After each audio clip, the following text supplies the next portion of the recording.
Hello and welcome to another live stream.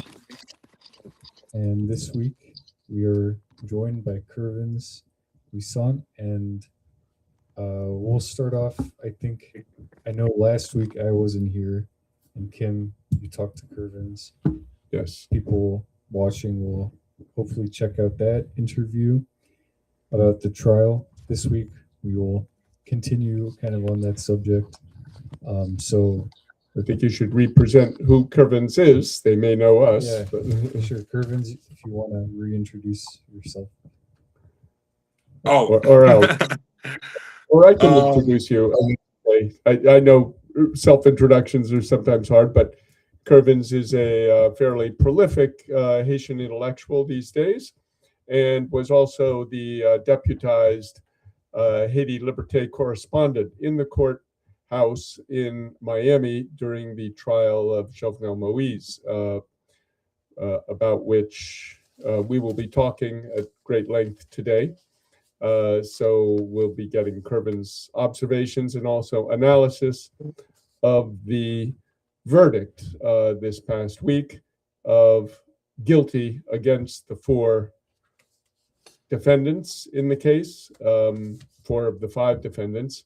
Those are Archangel Pretel Ortiz, Anthony Intriago, Tony Intriago, the two owners, operators of a thing called Counterterrorism Unit, CTU, which was basically a mercenary outfit working out of Florida, as well as James Solage, who was a Haitian American employee of theirs and kind of the ringleader or a fixer, we could say, in Haiti.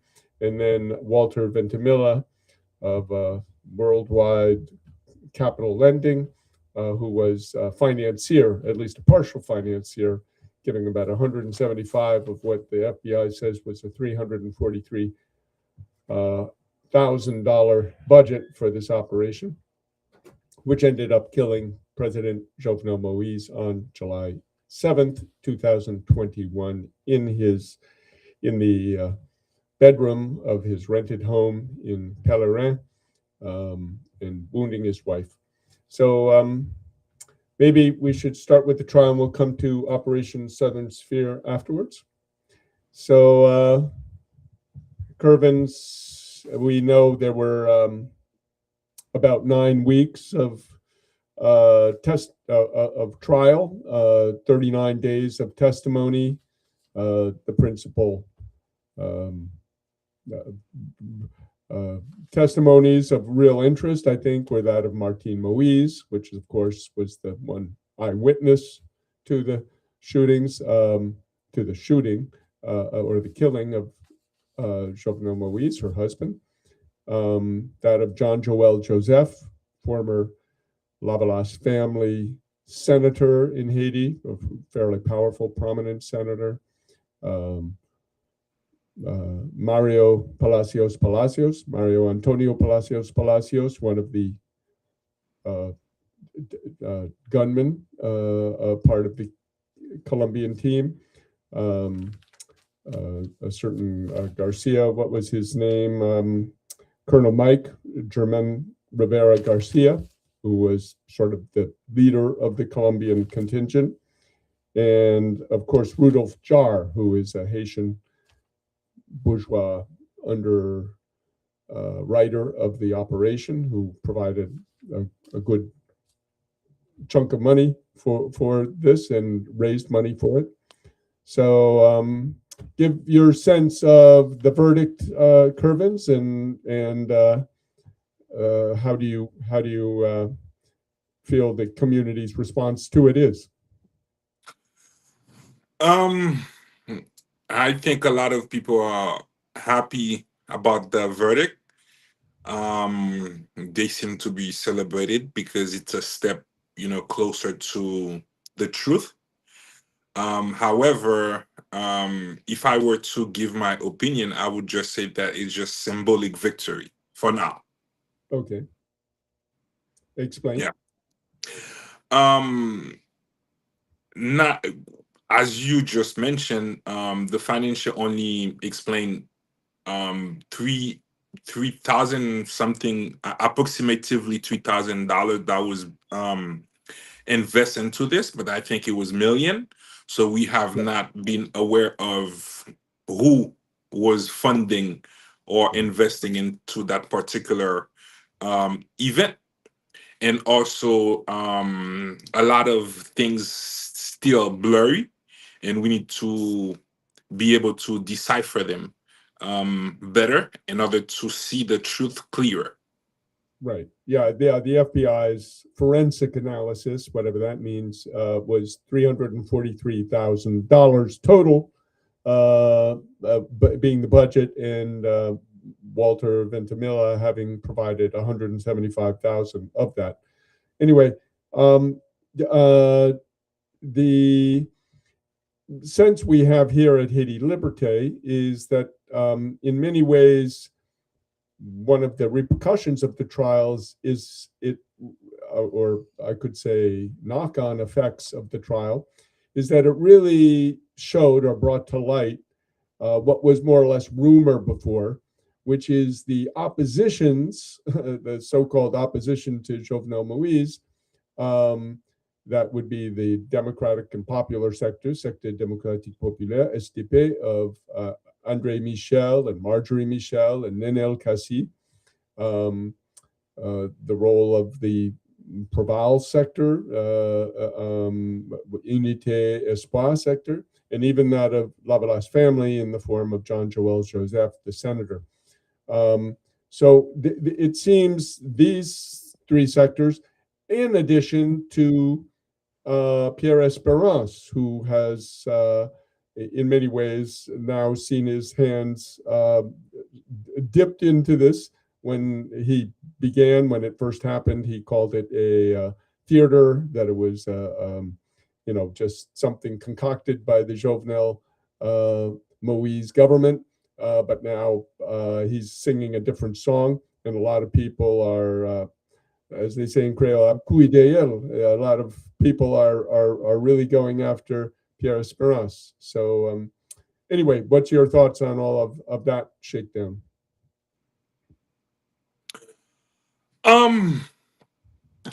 It's a little bit early. We all know the power that Pierre Espérance have all over Haiti.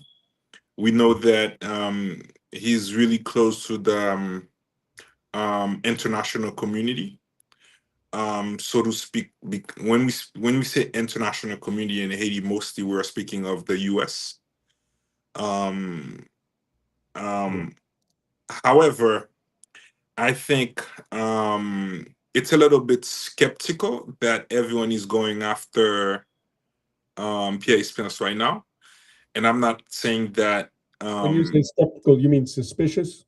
Yes, suspicious. Yeah, exactly. Because why now? I always ask myself, why now? Because remember that the guy has a lot of information, and if they going after him, I think there's something that we're not aware, because I don't think that those people who knows that he has that much of information would just go after him like that, because when someone feel like they're threatened, like someone like Pierre Espérance feel like he's threatened, he can go out of control, saying stuff that he shouldn't be saying. We never know. So I'm guessing why now. So that's my suspicion. Mm-hmm. The timing is kind of sketchy. Yeah, but some of it really comes out of the trial, of how the trial went down, the testimonies presented in the trial, and to some extent his response to the guilty verdicts. He seemed to almost indict himself in a sense by singing a different song after the verdicts than what he was initially saying. Definitely. Yeah. And but why now? Yeah. And your sense of what might happen in terms of appeals and going forward. And of course, there is the fifth defendant who did not appear because he is apparently very ill, who is Christian Sanon, the putative replacement president for Jovenel Moïse, who was then jettisoned for a Supreme Court justice called Wendell Koch at the last minute, apparently. What's your sense of what we can expect ahead, and furthermore, just in the overall movement of justice for Jovenel Moïse? I think Sanon has a lot of information in terms of, who's involved within the Haitian community, because he was really somehow, if he planned to do something like that, is because he knew that he had support down there from certain stakeholder of the Haitian community. And I think if he ever get to speak up, then there's a lot that I think we can learn from the time that he has spent over there planning everything. However, I think the most important person when it comes to this whole thing is probably Felix Badiou. Because why I say that is simply who Felix Badiou is, just for the listeners who may not be totally familiar. Yeah, Badiou is mostly the guy who was running things in terms of getting people to be corrupted, buying police officers, with buying people within the government. He had the know-how, to do this, and I think that, and somehow he overpowered Sanon in terms of I'm handling this. So you don't have the means to do it. So I think he's more important than Sanon, and I hope that the people can see that, because I think Sanon was as much as important, but not as much as Badiou. But you don't think Sanon, just not asking you to speculate too much, but was some kind of patsy? I mean, he seems to be a fairly marginal, often bankrupt or penniless doctor slash preacher slash a sort of jack of all trades in the diaspora. He seems pretty lightweight for anybody to be putting any real faith in him. Wasn't he just more of a Lee Harvey Oswald type character, somebody they could pin the crime on? Don't you think? It seemed like it. It seemed like it, because when you look at it, he's not that popular. He's not that known. He's completely unknown, we should say. Exactly. I don't see how he even thought that he could have had the support of the people to even achieve something like that. Yeah. So in terms of the and I think, as we mentioned maybe last week, or we have mentioned previously, we did have an article in Haiti Liberté by a money laundering expert in Dominican Republic who said $20 million were laundered through Dominican banks for this operation. So according to him, it's a $20 million price tag on this magnicide. And mostly the people that they are naming, they don't even have. I mean, $200,000. It's a lot for them. We're not even talking about 20 million. You know what I mean? Yeah, right. So I think the 20 million. Yeah, you're kind of a scholar, or almost an insider to some extent, on the dynamics and functioning of the Haitian bourgeoisie. What is your analysis of the fact that we see Reginald Boulos, who was one of Jovenel Moïse's principal enemies or antagonists in the bourgeois class, who is now safely, we could say, in Colombia, beyond the reach of either maybe Haitian authorities or U.S. authorities, and the other one, of course, being Dimitri Vorb, who was the other principal antagonist, who is now, I believe, still in U.S. custody in the States. What do you see in the future of the sort of a bourgeois alliance, which may have funded this, coming to light? As we know, Rudolph Jar spoke, and maybe you were there for some of that testimony. What I analyze, I think John Perkins, the author, the economic of an economic hitman. Hitman. Yeah. When you read him, it become clearer to you that what's happening in Haiti or what had happened. And I think Boulos and Dimitrivov are just jackals. The people that the intelligence community sent to do the job, and unfortunately they couldn't get it done, so they had to intervene. And I think at some point they would try to protect them. That's why that he's not back in Haiti, because Boulos is a Haitian national. So why he's not back in his country?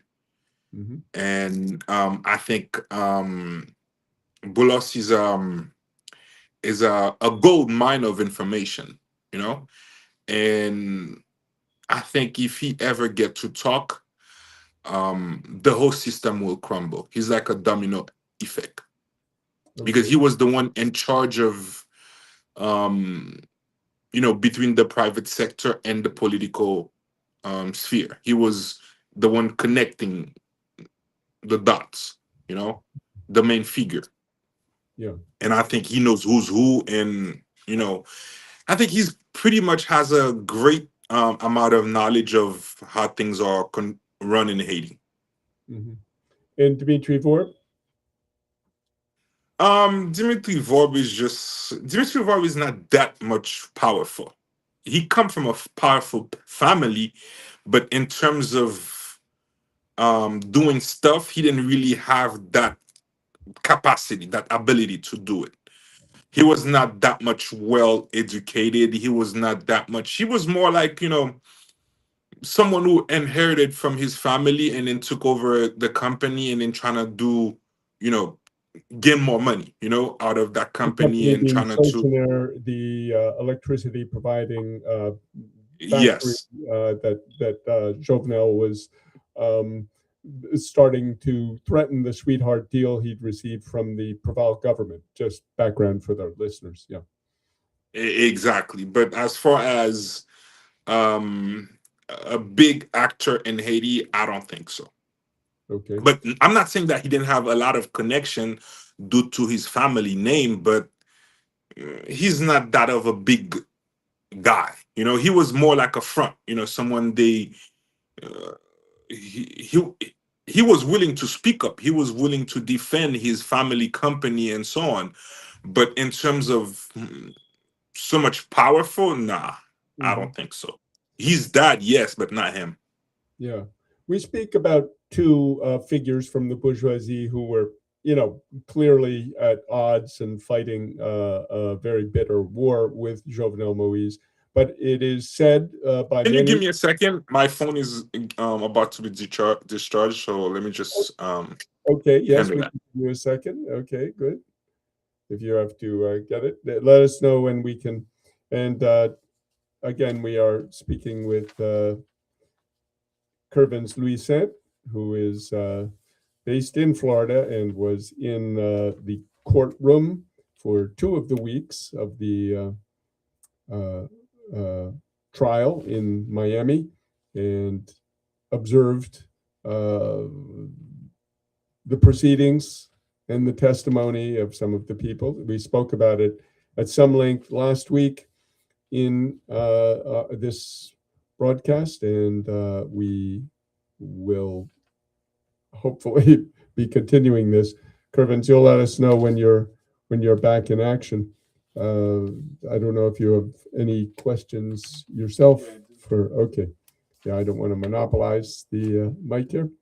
One other thing we'll say about this trial is that, as Kervens pointed out last week, this was not really concerning the intellectual authors of the trial. It was simply on the basis, the 5 counts, I believe it were, was the fact that U.S. citizens or U.S. soil is not supposed to be used to foment plots or coups against U.S. allies.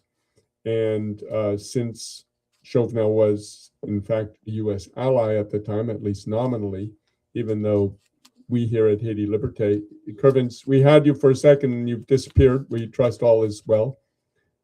You good? Okay, anyway, he's still connected. We'll hear him in a minute. Yeah, you're breaking up a little bit. Are you coming back on, Kervens? Okay, looks Yes, like he's still doing it. fixing it.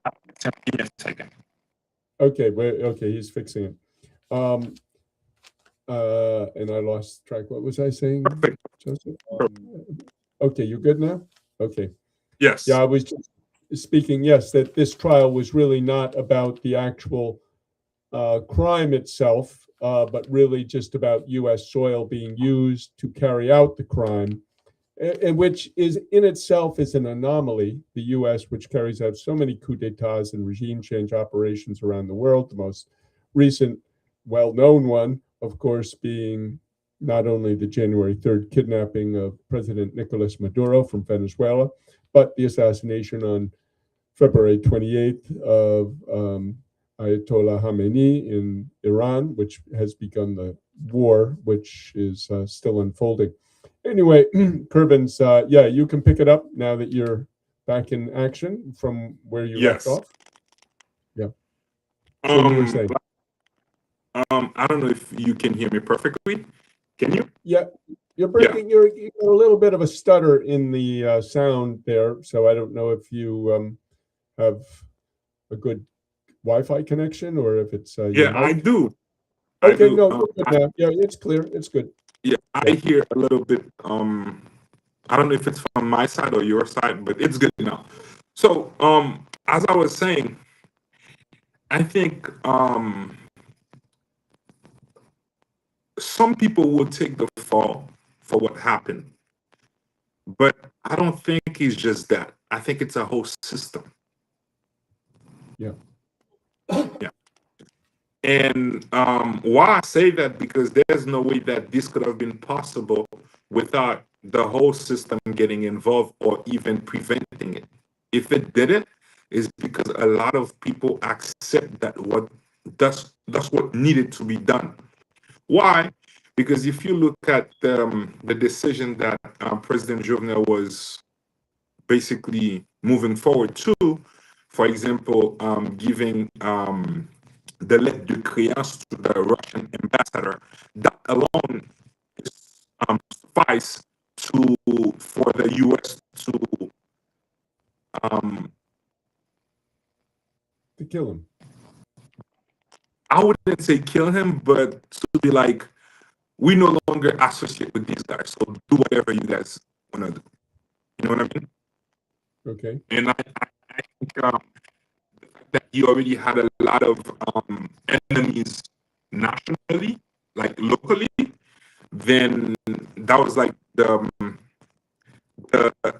what needed to drop him. And when you hear that he didn't really have a good relationship with the U.S., especially with the Venezuela thing in with Maduro. I don't think if you remember that, when they were pressuring him to vote against Venezuela in the OAS thing, and he was very stubborn. So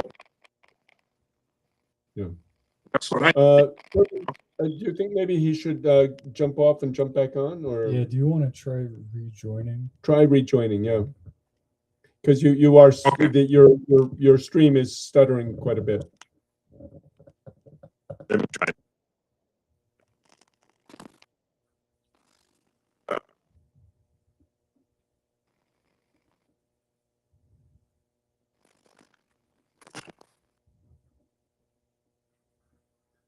went. And again, we're speaking with Kervens Louissaint, and my name is Kim Ives, Joseph Mullen, the host of this weekly podcast, usually at 3 p.m. We had to adjust the time frame for Kervens. Had a bit of a delay in getting him here, so it's 4 p.m. and now had started at 4 p.m. We hope he's going to join back in a moment with a more stable internet connection. And just we will be going shortly to the question of Operation Southern Spear, which is the, we could say, multinational U.S. offensive in Latin America against principally three nations, it appears at this point. Venezuela, of course, Cuba, Colombia, and Haiti. So we have an article this week really about the Haitian aspect of this offensive. And we're hoping that Kervens will be able to get his operation to rejoin. Let me just, maybe I should try to call him on WhatsApp and see what. He's back. Yeah.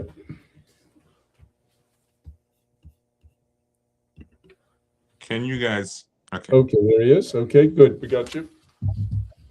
Thanks. Can you give us a countdown from 10? 1 to 10. Okay, no, you're clear. You're not stuttering the same way. Okay. Okay, Joseph has some questions for you, Kervens. Sure. Okay, perfect. Well, Kim referenced like the JFK assassination, for example, and with any you would say like deep politics that revolves around assassinations, or I guess how, like, we're talking about the fact that there's some kind of subtext under the trial of there should be another trial happening, and that's what we're discussing, but there's the trial that is taking place that the US is kind of endorsing or running, and we maybe are calling it a show trial in some ways, right? But how do you avoid like allegations of getting called a conspiracy theorist or a paranoid when you're challenging a hegemonic narrative around especially stuff like assassinations, which is very much has that reputation for all kinds of theories, some of which can be outlandish, like but we're presenting politically a challenge to the, especially like the U.S. endorsed narrative at the trial. First of all, I understand what power is. Power is narrative, okay? Perception. Second of all, I understand that the fact that the truth always go through three phases. First of all, it's ridicule. Second, it's question. And third, it's become obvious. And I think right now we are at that stage that everything has become so self-evident that I wouldn't mind people calling me conspiracy theorist because the truth is just so clear now. And not a single Haitian citizen doesn't understand that the international community let it happen. Why? Because they know that since 1915 that Haiti has been under control of the empire. So basically whatever happened in Haiti, they need the say-so of the empire to let it happen. If not, it wouldn't. You cannot become president in Haiti without the blessing of the empire. So basically everything that happened down there is their green light.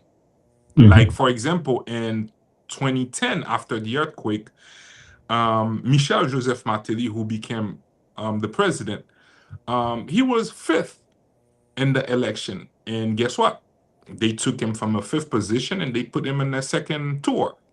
And who said that? It was Ricardo Setenfus, who was an observer for the OAS. So those are documented stuff. It's they are becoming clearer with as time goes by. However, if you can read between the line and decipher them, decrypt, what you see, you would see that under there, it's just like they want Haiti to go a certain way. Then whoever stopping that or opposing that, then you have to go. And I think that um, the Haitian group of people who has control over that in terms of administering it for the empire, they agree. And when it comes to the justice system or the legislative or even the executive. So it's just like you bothering the status quo. So if you bothering the status quo, then you gotta go. And the status quo is being ruled by the U.S. empire. And that's not conspiracy terrorism. Yeah, that's pretty self-evident. You have more? No. Yeah, well, that kind of is a good segue, Kervens, to go into the second part of our talk, which was really about Operation Southern Spear, which is the subject of one of the main articles in the paper this week in Haiti Liberté about its functioning in Haiti and the sort of gradual establishment of U.S. military bases in Haiti. And what we point out, Operation Southern Spear, for those who might not have been following the headlines, burst onto the scene on September 2nd, 2025, when they began bombing small boats in the Caribbean and the Pacific, summarily, extrajudicially executing the passengers on board. And to date, as we speak this morning, the New York Times had the tally. We present a tally in Haiti Liberté as well. Of 56 boats have been hit, and 190 people, all of them untried, unknown, whether they were so-called narco-terrorists, as the Trump administration tries to portray them, or simply innocuous, going about their business civilians with no connection at all to the drug trade, have been basically vaporized. So in Haiti, we see that there are signs that this is now coming off the water and onto land. It's happening in Ecuador as well, where they've done a couple of land operations. And we cite in the article various U.S. officials saying this was never going to just stay on the water. This is going on to land too. Now in Haiti, we know already that the Port-au-Prince International Airport has been, in essence, taken over and turned into a U.S. military base. And two, this past week, there was reports that a team, an away team, if you will, of Operation Southern Spear set up station in Wanamant in the north on the border with Dominican Republic. So we see the two bases essentially being established, one in Wanamant, one in Port-au-Prince. And we know that part of this operation is to declare the enemy as being terrorists and narco-terrorists. So we know a year ago, on May 2nd, Marco Rubio called the Viva Ensemble Alliance, the Live Together Alliance of armed neighborhood groups in Port-au-Prince, as well as armed groups in the Artibonite, terrorists. So they now, simply by this labeling, by this rhetorical move, They've been able to say these people are targets and can be summarily executed, killed, extrajudicially, just annihilated. So, what is your sense, Kervens,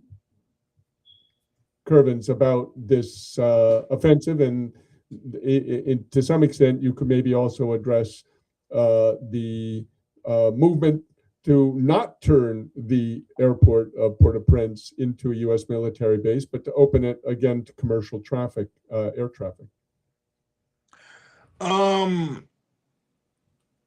Okay. First of all, you have to go back to history in order to understand what is going on here. Okay.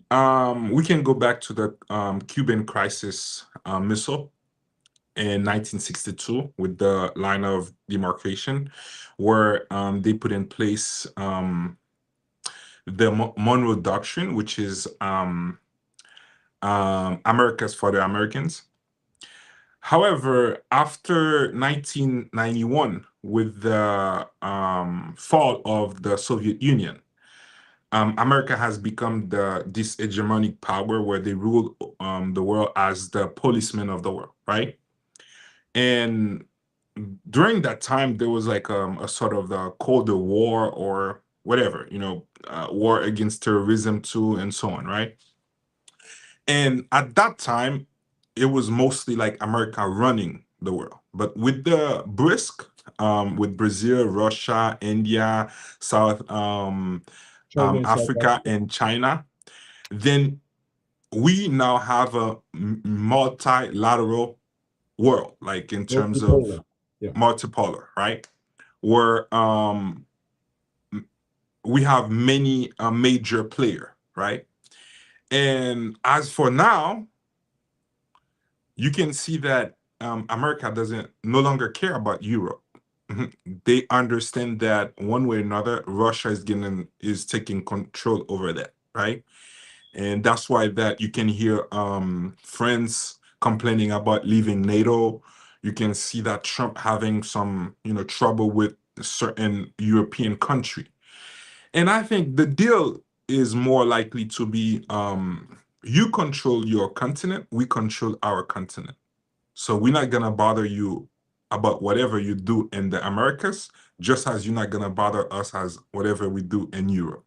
And I think it's just happening gradually, And I think a lot of countries in the Americas, you just mentioned Ecuador, right? The president of Ecuador right now is a pro-American president. Pro-Trump president, even. Noboa, exactly. Yes. So, far right. Yeah.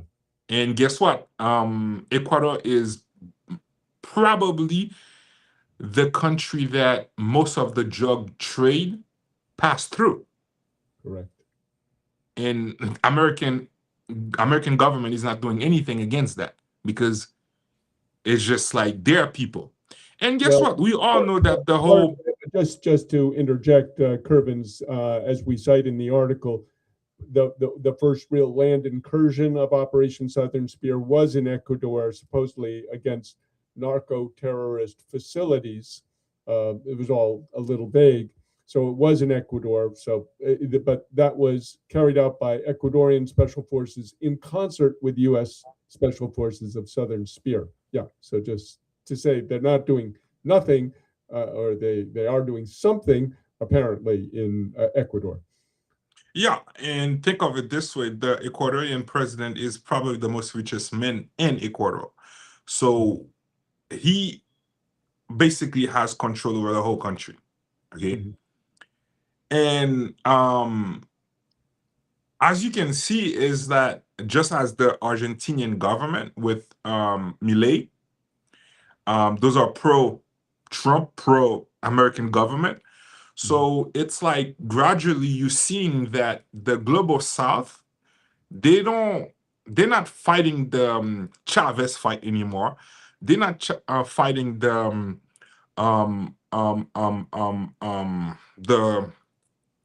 Castro fight anymore.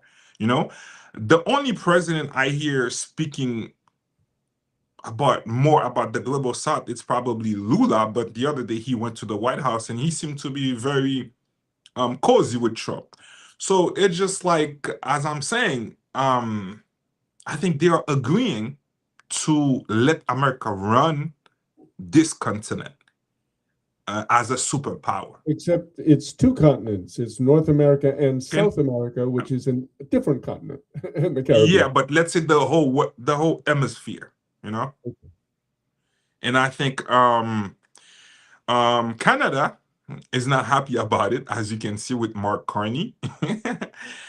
He's proposing a new way, but I don't think he will get the support for it.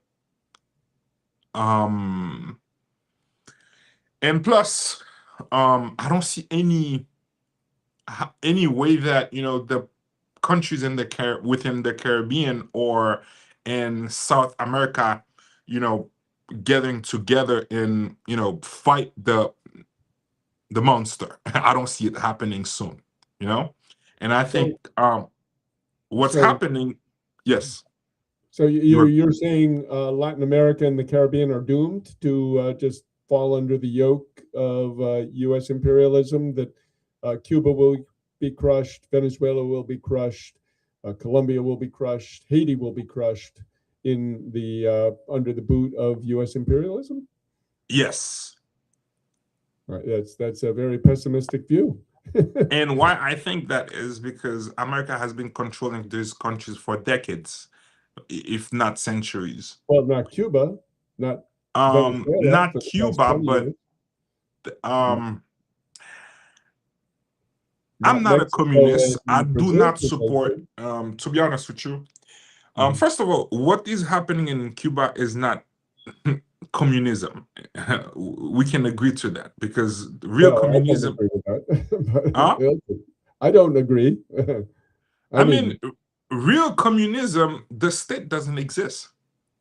No, well, yes, I mean, but it's got a communist party which is running, and they're working towards that. I mean, communism is not the redistribution of poverty. They have to, you know, build their country, and it takes decades, especially if you're under U.S. sanctions. But for sure, Cuba has been a clear and, I could say, indisputable socialist nation since its revolution in 1959,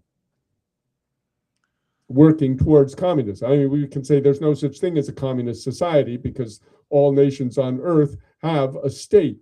So yes, Exactly. obviously, but you know, not to get too academic or I'll say abstract about it.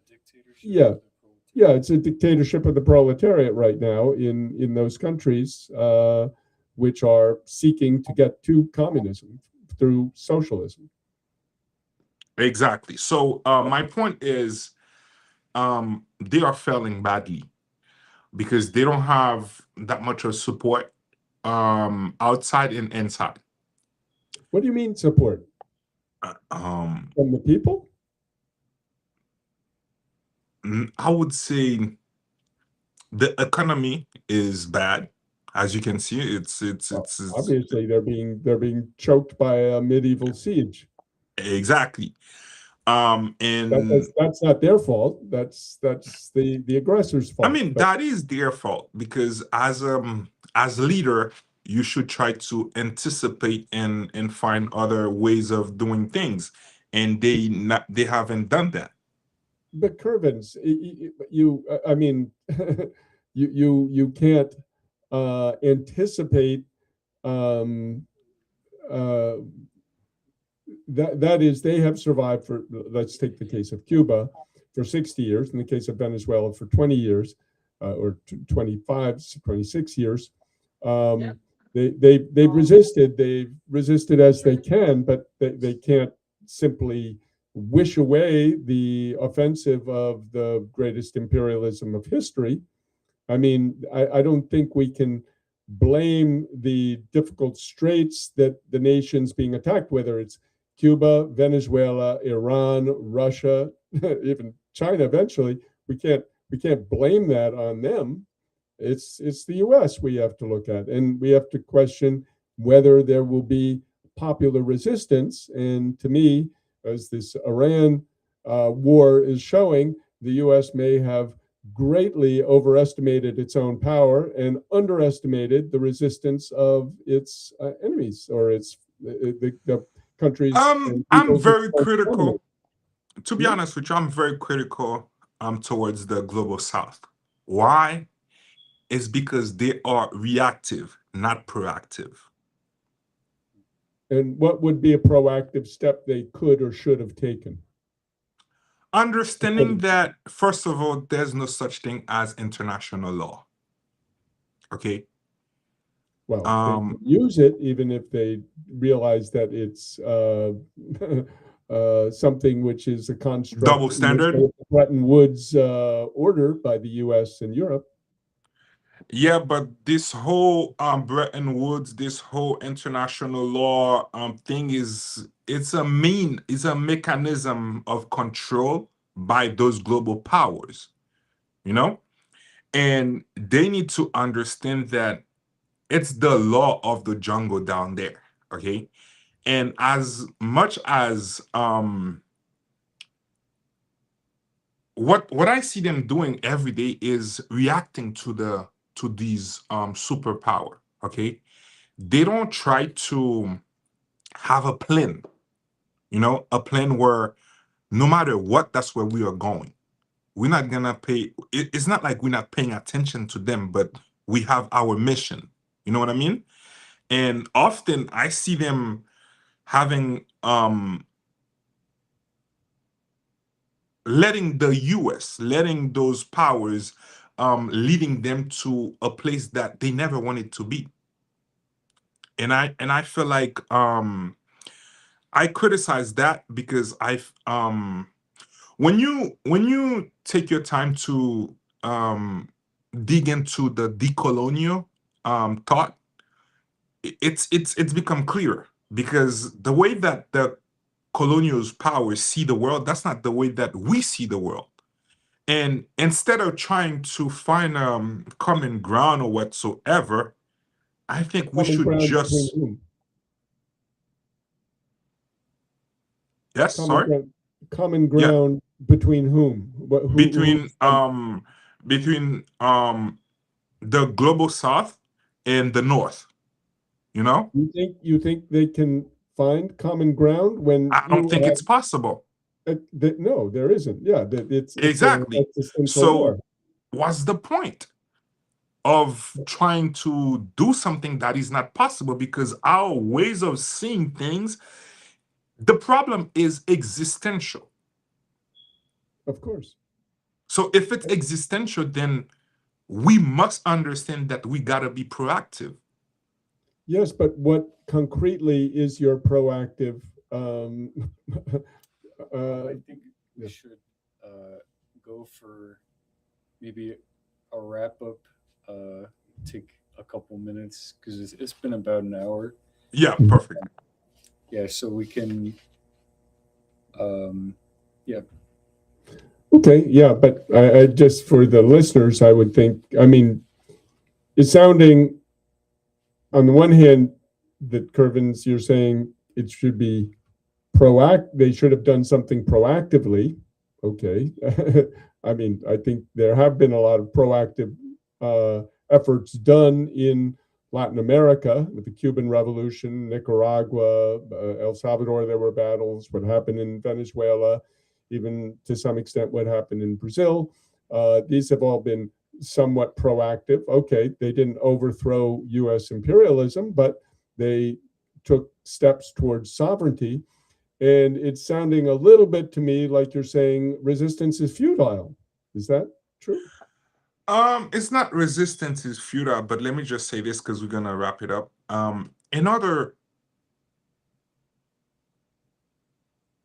to, I mean, you see, as the problem is that our opponent, they have no conscience. So how can we find common ground with an opponent that has no conscience? You're not going to find common ground. Exactly. So that's my point. So we gotta change the rules of the game. Yeah, but how are you going to do that? I think that's not the right time to I would say to explain this here, but I think that's something that they need to think of. And they Well, need to find the right way to do it. Maybe I'm not the expert here, but I'm just saying that it's something that needs to be done. well, to me, the rules of the game are changing as we're having this conversation, as we're in the opening acts of the Third World War, as we see the U.S., basically Yeah, stymied but the US is by Iran. dictating the changing of the rule of the game. They not. That's the problem here. The U.S. is what? The US is dictating when and how the game is changing. They not. I don't think they're dictating it. I think, on the contrary, they're flailing. They're trying desperately to get out of a huge problem, which is the crashing of the world economy that their unilateral attack on Iran has brought. So, Okay, well, I yeah, think maybe we're getting a little Um, off the. I think we're just gonna conclude here. But just to say this, I think I would prepare a paper about what we just discussed here, because Okay. this is something that I have been thinking about lately. And I always say that even in my country, when you need to do when you feel like change need to be done, you got to stop being reactive and be proactive.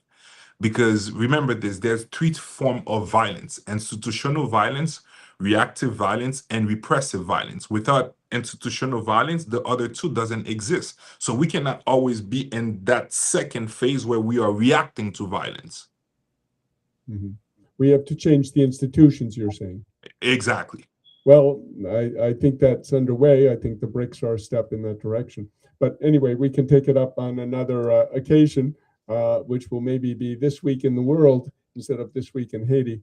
But Haiti, I think, has always been, in a way, much like Cuba is today, a symbol of popular resistance going up against extraordinary odds. In the case of 1804 or 1791 to 1804, against the world's most formidable superpower at the time, France, and winning and beginning a process of national liberation struggles which swept the globe and ended chattel slavery. So, to me, resistance is never futile. Never, unless it's has let's say fire is not the problem, but control fire. You know, fire can burn a candle, but also can burn a house. You see my point here? Resistance is not the problem, is when it's not organized, well organized. We are not outnumbered. We are just misorganized. Well, I can agree with that. We need better organization. Yes. Kervens, it's a pleasure, and talk to you again soon. A Thanks pleasure. for coming on. You too. Okay. Bye. Bye.